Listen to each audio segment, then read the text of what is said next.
जिस प्रकार आपको सभी को पता है कि कुछ ही दिनों में महाशिवरात्रि का पर्व आने वाला है और दोस्तों यहाँ पर दर्शन मात्र से आपके जीवन में इस प्रकार का आनंद और उत्साह भर जाएगा कि आप विश्वास नहीं कर पाएंगे।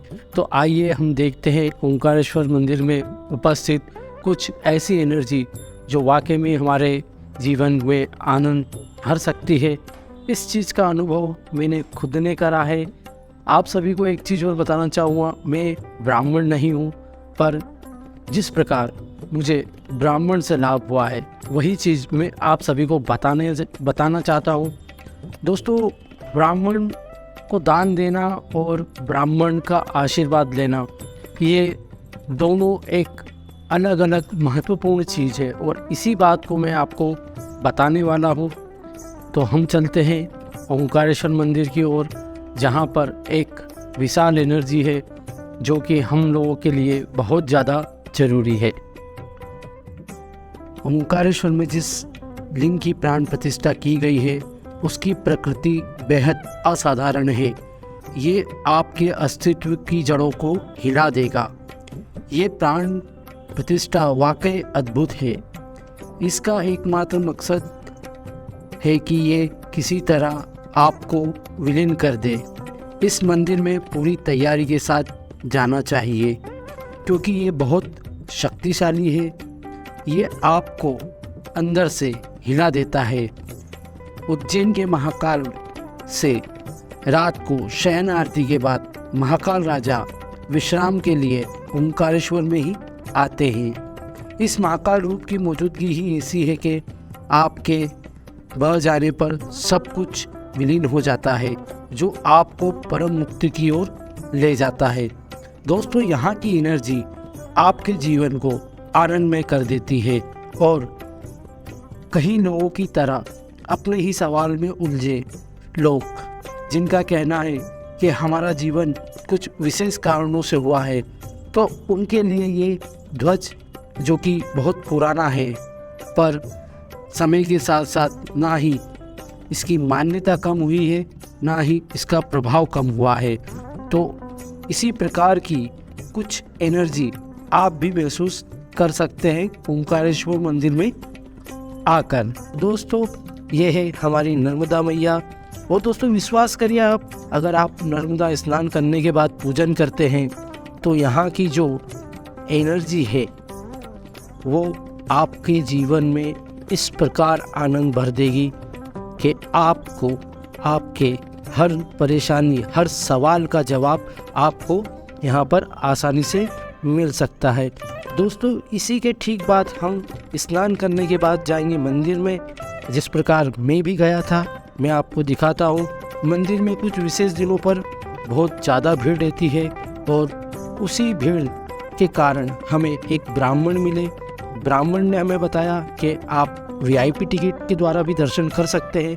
तो दोस्तों, भीड़ ज़्यादा होने के कारण हम उस ब्राह्मण के साथ आगे की ओर चले गए। ब्राह्मण के साथ जब हमने दर्शन करने गए तो ब्राह्मण ने हमें वीआईपी टिकट दिलवाई और हमें कुछ 5 मिनट में ही गर्भगृह तक पहुंचा दिया। दोस्तों, दिए गए जल को हमने शिवलिंग पर चढ़ाया और जल चढ़ाने के बाद ब्राह्मण हमें बाहर की ओर भी ले गए। बाहर ले जाने के बाद उन्होंने हमें एक स्थान पर बिठाया और वहाँ पर हमसे पूजन करवाया। और दोस्तों, बात मानिए, वहाँ पर जो मंत्रों का उच्चारण उन्होंने करा उससे यह बात तो क्लियर थी कि हर कोई ब्राह्मण इसी ज्ञान के लिए ब्राह्मण कहा जाता है। और दोस्तों, आप बात मानिए कि ब्राह्मण के अलावा ये पूजन पाठ कोई और नहीं करवा सकता।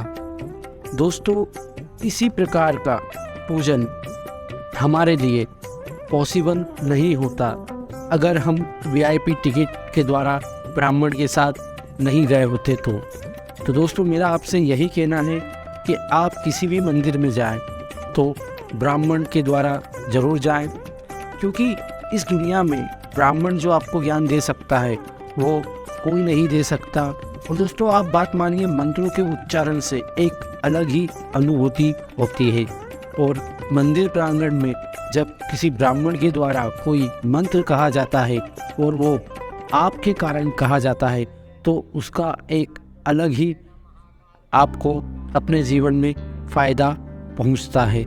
तो दोस्तों, आपसे यही रिक्वेस्ट है कि आप जब भी कहीं कोई से भी मंदिर में जाएं तो एक ब्राह्मण के साथ जरूर दर्शन करें, क्योंकि वो ब्राह्मण जो अपना पूरा जीवन पूजा पाठ, किताब और ज्ञान के लिए निछावर करता है, उस ब्राह्मण की हमें मदद इसी प्रकार करनी चाहिए। और दोस्तों, उसका जीवन व्यापन करने का ये एकमात्र साधन भी है, और साथ ही साथ कुछ भेंट देने के बाद ब्राह्मण आपको आशीर्वाद देता है, जो कि मनुष्य जीवन के लिए बहुत ज़्यादा ज़रूरी है। तो मैं आपसे यही उम्मीद करता हूँ कि आप जब भी किसी मंदिर में जाएं तो किसी न किसी ब्राह्मण को ज़रूर भेंट दें और कुछ समय उनके साथ बैठकर कुछ ऐसी ज्ञान की बातें प्राप्त करें जो आपको और कोई नहीं दे सकता। इस दुनिया में सिर्फ एकमात्र ब्राह्मण ही है जो आपको सही ज्ञान दे सकता है। तो वीडियो आपको अच्छा लगा हो तो ज़्यादा से ज़्यादा शेयर कीजिए। अगर कुछ गलतियाँ हुई हो तो हमें माफ़ कीजिए। बहुत बहुत धन्यवाद। जय महाकाल। ललाट चतरा जला दे एक बांध पीस पंचायत आप दवा मिले बुलाएगा तब में क्या विराजमान से करा पहाड़ सपने नरक जनार्दन